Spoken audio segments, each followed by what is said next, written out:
आज की कहानी का नाम है गोपू की जुआ खेलने की बुरी लत। कहानी शुरू करने से पहले आप सभी से अनुरोध है कि इस चैनल को सब्सक्राइब कर लें और बेल आइकन को भी प्रेस कर दें ताकि हमारे सारे वीडियोस आप तक तुरंत पहुंच सकें। तो चलिए शुरू करते हैं आज की कहानी। विक्रम फिर वहां पहुंचा जहां बेताल डाल पर लटक रहा था। उसने फिर बेताल को अपने वश में किया और कंधे पर लाद कर चल पड़ा और बेताल ने शुरू की एक और कहानी। इलापुर नाम के नगर में एक सेठ रहता था जिनके यहाँ कोई संतान नहीं थी। मन्नतें मांग मांग कर आखिर बुढ़ापे में उनके यहाँ एक पुत्र पैदा हुआ। माँ बाप ने खुश होकर उस पुत्र को इतना लाड़ प्यार दिया कि ज्यों-ज्यों बच्चा बड़ा होता गया बिगड़ता गया। पाठशाला जाने तक उसे जुआ खेलने और झूठ बोलने की लत लग चुकी थी। उसकी शिकायतें आती तो माँ उस पर पर्दा डाल देती। कभी अगर सेठ उस पर गुस्सा करता तो माँ उसकी तरफदारी करके सेठ को ही भला बुरा कह देती। खैर एक दिन जब सेठ की जूती बेटे के पैर में समा गई तो सेठ ने बड़े प्यार से उससे कहा, गोपू बेटा, तू अब बड़ा हो गया है। मैं चाहता हूँ कि अब तू इस कारोबार में मेरा हाथ बटा। अरे बेटा, ना जाने भगवान के यहाँ से बुलावा कब आ जाए। ये ले बेटा, ये 100 मोहरें, यहाँ से अनंतपुर मंडी चले जाओ। पिछले वर्ष एक मोहर में एक बोरी अनाज की मिलती थी। अब की बार तो फसल बहुत अच्छी हुई है। गोपू बोला, समझ गया पिताजी, आप चिंता न कीजिए। मैं ऐसा व्यापार करके आऊँगा कि आप खुशी से मेरा हाथ चूम लेंगे। सेठ बोला, शाबाश बेटा शाबाश, मुझे तुमसे यही उम्मीद है। गोपू बोला, अच्छा पिताजी, चलता हूँ। गोपू वो 100 मोहरें लेकर मंडी जाने की बजाय जुआ खेलने जुए के अड्डे पर जा पहुंचा और सारी मोहरें जुए में हार गया। अब वो सोचने लगा कि अपने पिता को क्या उत्तर देगा, पिताजी की मोहरें कहाँ से ला कर देगा। तब वो अपनी माँ के सामने जाकर रोने का नाटक करने लगा। माँ ने कहा, आज फिर जुए में हार कर आ गया ना।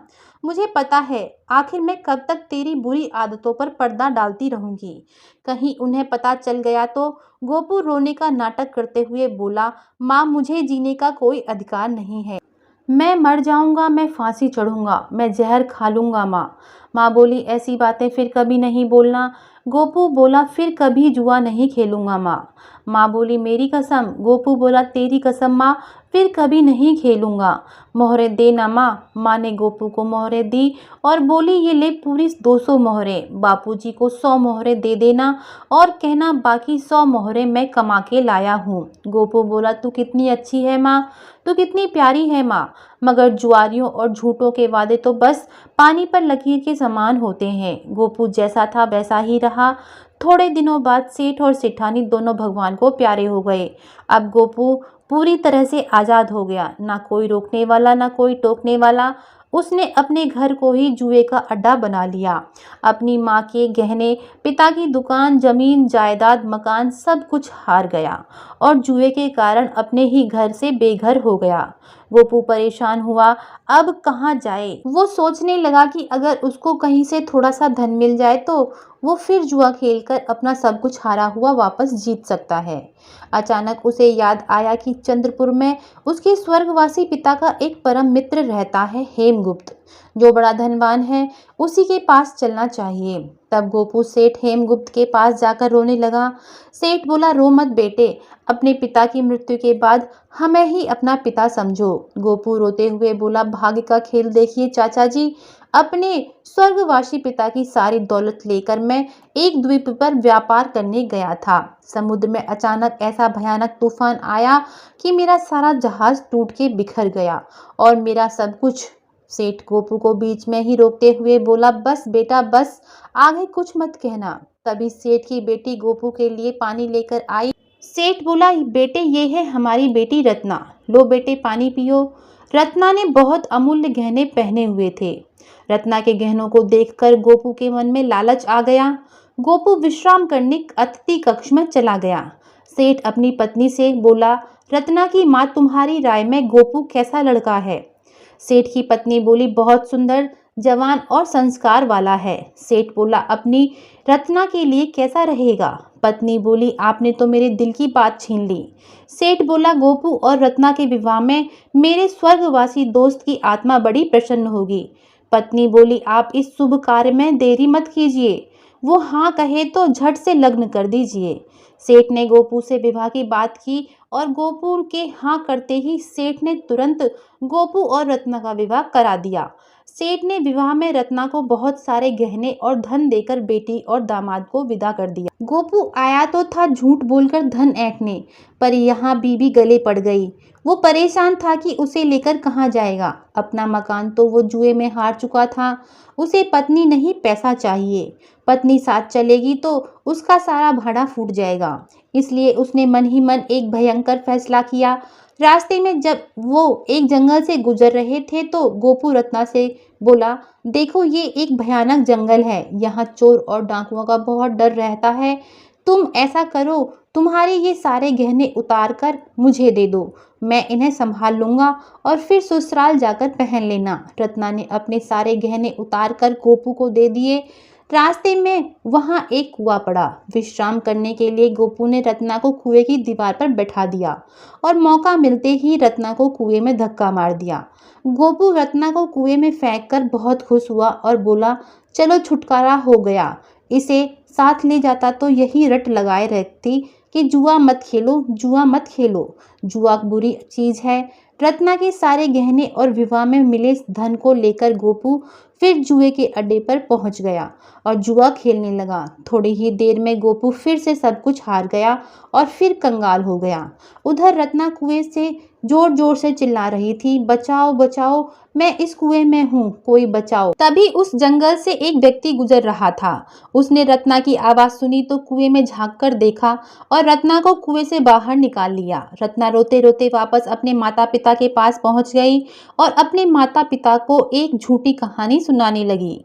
रत्ना बोली, वो मुझे अपने साथ अपने घर लेकर जा रहे थे कि रास्ते में अचानक डाकू आ गए। उन्होंने मेरे सब गहने लूट लिए और मुझे कुएं में धकेल दिया और उन्हें अपने साथ ले गए। भला हो उस आदमी का जिसने मुझे कुएं से निकाल दिया, वरना तुम्हारी बेटी आज जिंदा नहीं होती। माँ, उनका क्या होगा? सेठ बोला, चिंता मत कर बेटी, तेरे गोपू का बाल भी बांका नहीं होगा। चोर डाकू धन के ग्राहक होते हैं, मनुष्य के नहीं। हम भगवान से प्रार्थना करेंगे और देखना तेरा गोपू जल्द ही वापस आ जाएगा। उधर जुए का मारा सब कुछ हारा गोपू कई दिनों तक भटकता रहा तो एक दिन फिर एक नए झूठ का जहर उसके मन में फैलने लगा। गोपू सोचने लगा, चल गोपू चल, अपने ससुराल चल। वहां चलकर उनसे कहना, आपका नाती हुआ है, पगले खुशी से सोने चांदी से तेरी झोली भर देंगे। तू आकर फिर से मजे से जुआ खेलना। ऐसा सोचकर गोपू अपने ससुराल पहुंच गया और दरवाजा खटखटाया। दरवाजा रत्ना ने खोला तो रत्ना को देखकर गोपू घबरा गया और बोला, तुम? रत्ना बोली, नहीं, कुछ मत कहिए, घर वाले जाग जाएंगे। आप डरिए मत, मैंने घर वालों को कुछ भी नहीं बताया। उनको सिर्फ इतना पता है कि जंगल में कुछ डाकू आए, उन्होंने मेरे गहने लूट लिए और मुझे कुएं में धकेल दिया और आपको अपने साथ ले गए। गोपू बोला, सच? रत्ना बोली, हाँ सच, आप भी उनको यही कहिएगा। गोपू ने रत्ना को अपने गले लगा लिया और बोला, तुम कितनी अच्छी हो। गोपू को देखकर रत्ना के माता पिता बहुत खुश हुए।